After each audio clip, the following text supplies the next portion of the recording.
avanzar por tierra, que es la clave de la victoria, la opción suprema es emplear infantería mecanizada, o sea, tanques ligeros cargados de soldados que se complementan mutuamente para alcanzar el éxito. Pero ¿en qué se diferencia un pelotón motopiejota ucraniano y ruso? ¿Cuál es mejor?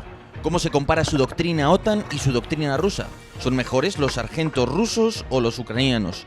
¿Y quién tiene los mejores blindados? Entonces, en este vídeo vamos a conocer ambos tipos de fuerzas, a los pelotones mecanizados ucranianos y rusos, y vais a conocer cómo razonan, cómo están adiestrados de manera distinta, cómo afecta el que los rusos tengan mejores blindados pero peores ópticas. Bueno, lo vais a ir viendo todo a lo largo del vídeo, es interesantísimo cómo combate cada uno de los ejércitos.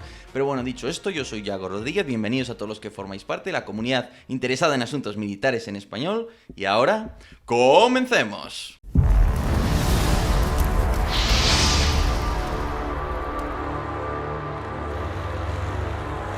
Ucrania y Rusia beben de una misma herencia soviética, así que su unidad mecanizada mínima es la misma, el Vзвod motopiejota, que consta de 3 componentes. En primer lugar, el blindado BMP, encargado de llevar y coordinarse con el pelotón de infantería que va en su interior, y que puede combatir a pie fuera del vehículo o dentro del vehículo montado.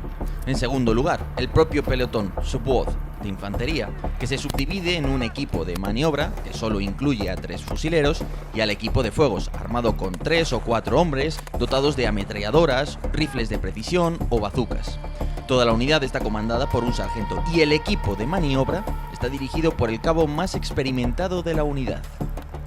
Diferencias hay entre la doctrina soviética y la occidental, una parte de la cual ha llegado a Ucrania. Bueno, recordemos que en Ucrania la OTAN ha adiestrado no tanto a la oficialidad cuanto a la suboficialidad, es decir, sargentos y cabos. Esto es importante porque la mentalidad es muy distinta. En segundo lugar, en Occidente empleamos grupos siempre de 4 blindados. En la doctrina ruso-soviética, que en esto mantiene Ucrania, siempre combaten en grupos de 3 blindados en este caso.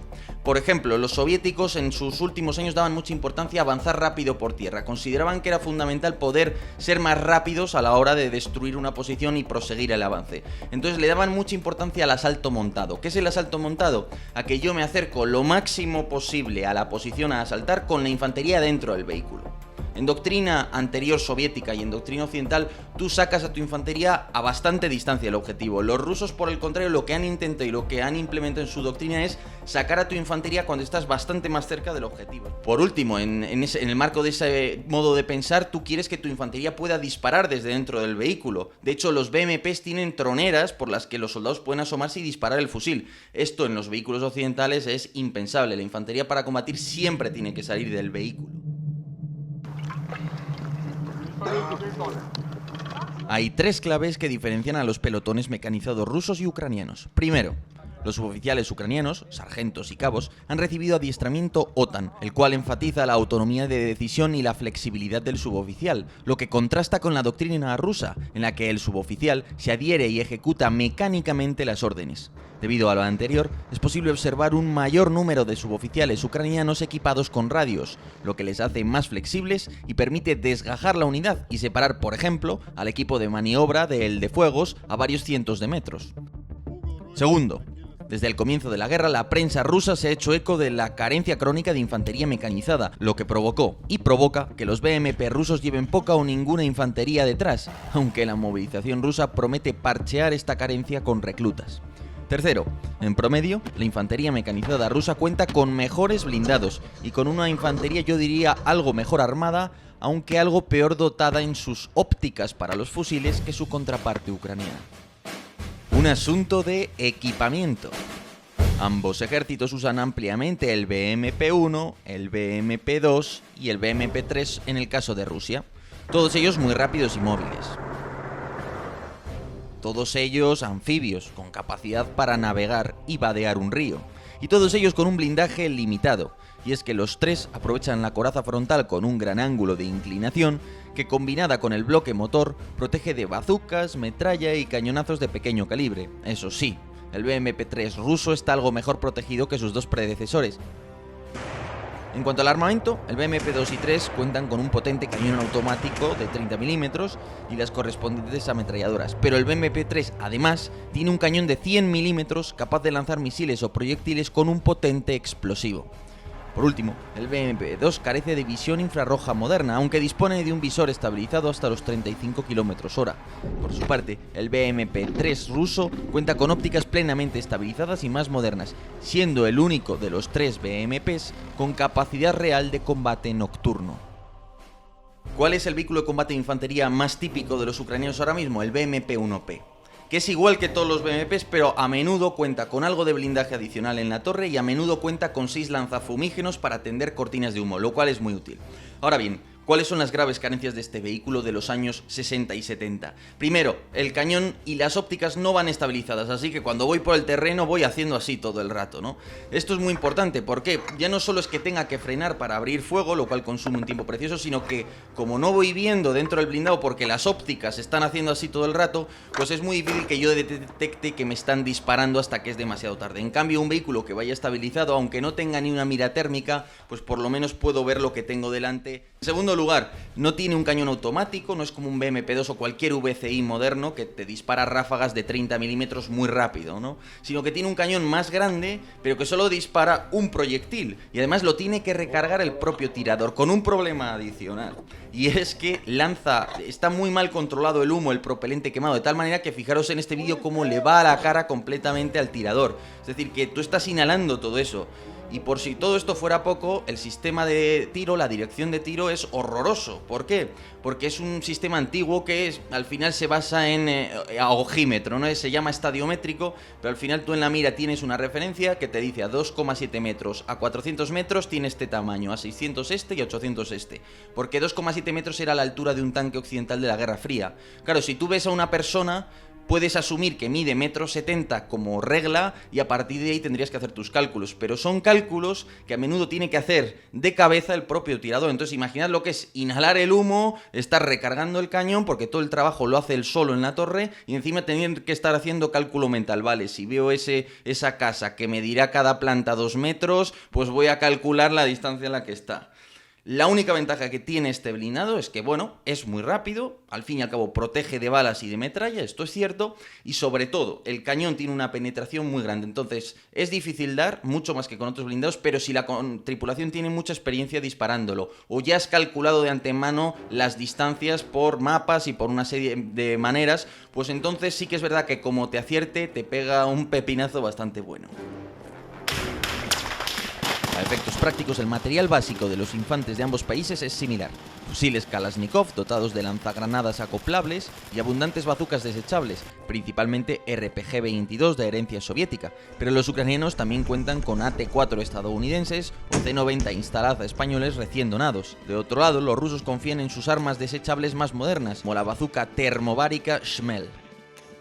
En materia de fusiles y ametralladoras se repite el mismo patrón, armas similares pero algo más viejas en promedio para Ucrania, aunque es algo que dista de ser decisivo. Por ejemplo, si los rusos tienen más AK-74M, los ucranianos tiran del AK-74 de madera. Si los rusos usan la ametralladora PKM, los ucranianos tienen una mezcla de PKs y RPKs, estas últimas ametralladoras rodadas ligeras, aunque por supuesto también cuentan con muchas PKM. En cuanto a las granadas de mano, más de lo mismo. Artefactos clásicos como la RGD-5 o la F1, que lleva en servicio desde la Segunda Guerra Mundial y sigue en fabricación. ¿Para qué cambiar algo que funciona, verdad? Desde el punto de vista del equipamiento, Ucrania aprendió mucho de la guerra del Donbass y desde entonces nació una industria nacional del textil, digamos, para la guerra. Es decir, tienen, digamos, productos bastante majos, además de producción nacional, también importan mucho y en general podemos decir que tiene un equipamiento bueno. El ejército ruso, por su parte, yo diría que no tiene un equipamiento en algunos casos tan sofisticado, pero en general es un equipamiento adecuado, naturalmente, para el invierno. Eso sí, a veces pues tiene sus problemas de ergonomía, especialmente determinados trajes, uniformes de invierno que son tremendamente anchos en vehículos muy estrechos. Entonces, para la infantería mecanizada y tal, yo creo que puede llegar a ser algo engorroso en ocasiones. Por no hablar de los problemas de equipar ahora a todos los movilizados con este tipo de uniformes que estarían disponibles en una cantidad más limitada. Pero el panorama ha cambiado mucho debido a la llegada de armamento occidental. Hasta ahora los rusos mantenían cierta ventaja en el combate nocturno gracias a que sus blindados tienen más y mejores ópticas infrarrojas que permiten disparar en movimiento. En cambio, hoy por hoy los ucranianos disfrutan de un creciente número de gafas de visión nocturna occidentales, por lo que su infantería, concentrada en ciertos sectores del frente, por primera vez está equipada para sacar ventaja del combate por la noche. Ahora bien, blindados antiguos como el BMP-1 sí tienen un foco infrarrojo que igual te permitía ver un blanco a 400 metros de noche. El problema es que antes eso estaba muy bien porque no había muchas miras infrarrojas en el campo de batalla, pocos blindados tenían capacidad para combatir de noche, pero es que hoy día con la proliferación de visores infrarrojos, cámaras térmicas y tal, como tú enciendas un foco infrarrojo que no deja de ser un foco en un espectro visual que el ser humano no ve, pues lo que hace es que todas esas cámaras te vean, te conviertes en una gran antorcha en medio de la noche, lógicamente. De otro lado, los ucranianos en general, el BMP-2 lo tienen en menores cantidades, mucho menores que el BMP-1P. El BMP-2 sí tiene cierta capacidad gracias a ciertos sensores de combatir por la noche, pero no son buenas cámaras, básicamente. Pero sí que es cierto que han capturado un determinado número de blindados rusos BMP-3, que estos sí tienen capacidad de combatir por la noche, y de hecho han informado los propios rusos durante la batalla de Gerson que por primera vez los ucranianos lanzaban operaciones mecanizadas nocturnas, en las que al parecer se están empleando un buen número de equipos capturados. En cuanto al armamento, de un lado, los ucranianos están recibiendo fusiles de todos los países, y es probable que acabemos viendo unidades armadas con la carabina M4 estadounidense.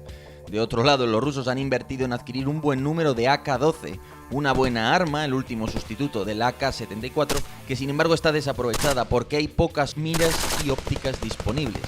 Así es, los rusos tienen relativamente pocos visores telescópicos, infrarrojos, holográficos o de punto rojo con los que armar a sus fusileros.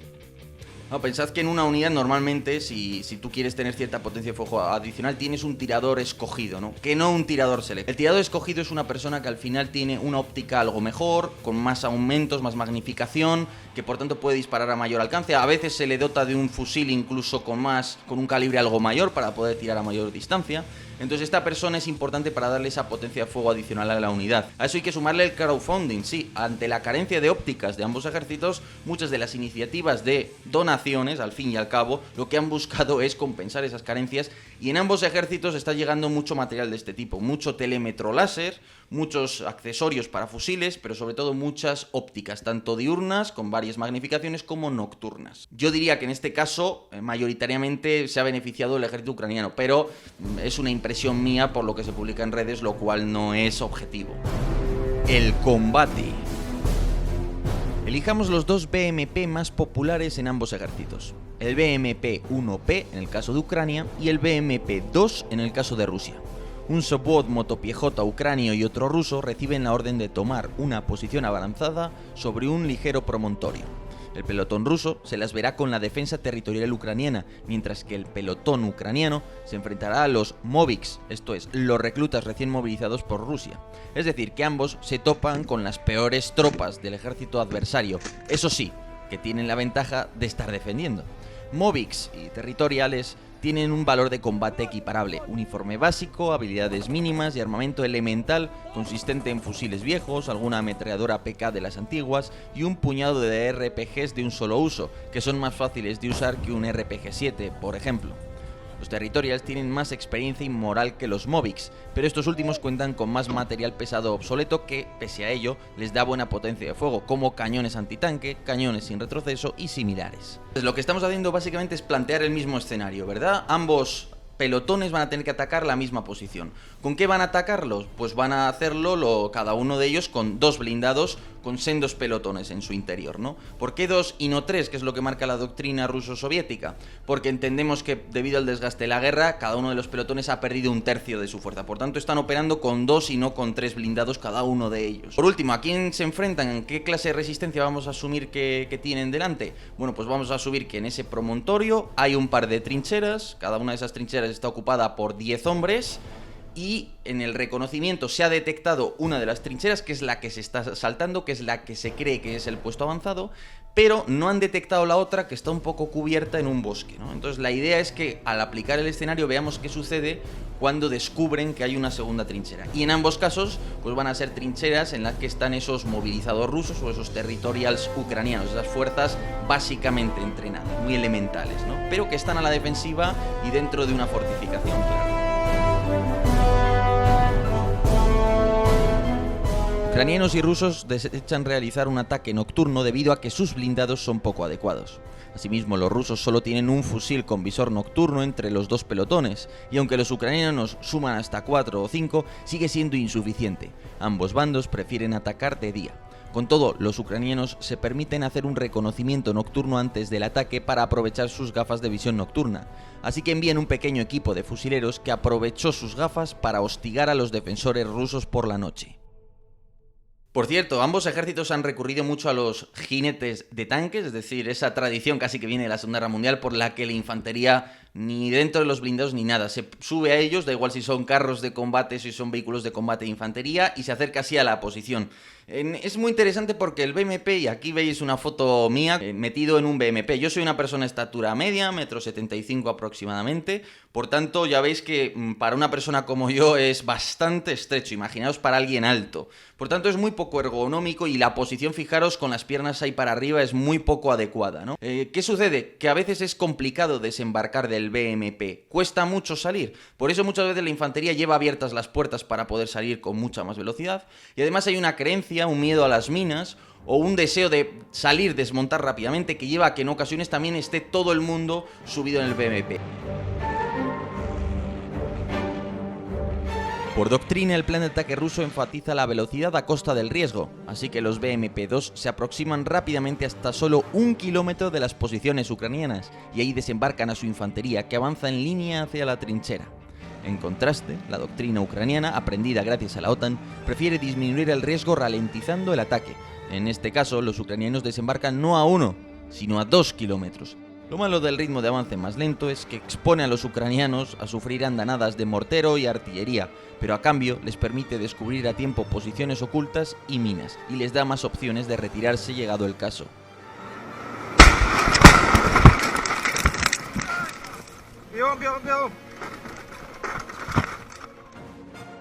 Entonces, en este contexto realista que nos estamos planteando, podríamos asumir primero, cada uno de los pelotones falta gente, es decir, que por las bajas o por la falta de movilizados, sobre todo en el caso de Rusia, pues no hay suficiente infantería, es decir, que igual si tienes que tener teóricamente un equipo de fuegos y otro de maniobra, pues cada uno de esos equipos tiene 2 o 3 hombres menos de los que debería tener. También podríamos asumir que alguno de los, si quisiéramos modelar esta situación para un simulador, que a alguno de los soldados ucranianos le falle el fusil, no tenga problemas con él, porque son fusiles en promedio más viejos, por lo tanto hay una probabilidad mayor de que te falle una AK-74 que una AK-74M, por ejemplo. Por último, en pleno avance, uno de los BMP recibe el impacto de un RPG desde una trinchera hasta ahora desconocida. En el caso ruso, el menor número de radios y la doctrina suponen que el plan debe seguir adelante sin más contemplación, y tienen un problema. La falta de radios impide que los equipos se alejen demasiado el uno del otro, así que al final la infantería se ve obligada a avanzar en línea por delante del vehículo, confiando en el blindado restante para suprimir la posición enemiga. En cambio, los ucranianos pueden distanciar al equipo de fuegos y al de maniobras a casi 1 kilómetro gracias a sus radios, y sus suboficiales están adiestrados para ser más flexibles, por lo que decidirán retirarse o alterar el plan original respondiendo a las circunstancias. En última instancia, uno de los sargentos le dice a su equipo de fuegos que se separe y suprima la posición de la trinchera recién descubierta mientras prosiguen la operación. La RPK de ese equipo de fuegos es una ametralladora ligera, así que no tiene la misma potencia de fuego que una PK, una ametralladora media, que hubiera suprimido mucho mejor la posición. Bueno, eso ha sido todo. Mi única nota añadida sería algo así como que los suboficiales adiestrados por Ucrania, no sabemos exactamente cuántos fueron, no sabemos qué bajas sufrieron, seguro que un número importante al principio de la guerra, no sabemos cómo se está entrenando ahora a los suboficiales ucranianos. Entonces es posible que en Ucrania veamos una extraña mezcla, ¿no?, de tácticas soviéticas y de tácticas occidentales, esencialmente. Pero bueno, eso ha sido todo. Espero que hayáis disfrutado este vídeo tantísimo como yo. Me parece de los más interesantes Y nada, lo dicho, como siempre, os invito a apoyarme, os invito a suscribiros a Political Room. La semana sobre Marruecos ha sido un exitazo. Y por lo demás, nada, os agradezco a todos estar ahí, os agradezco que difundáis el contenido que hago en este canal. Lo de siempre, muchísimas gracias a todos por estar ahí y hasta otra.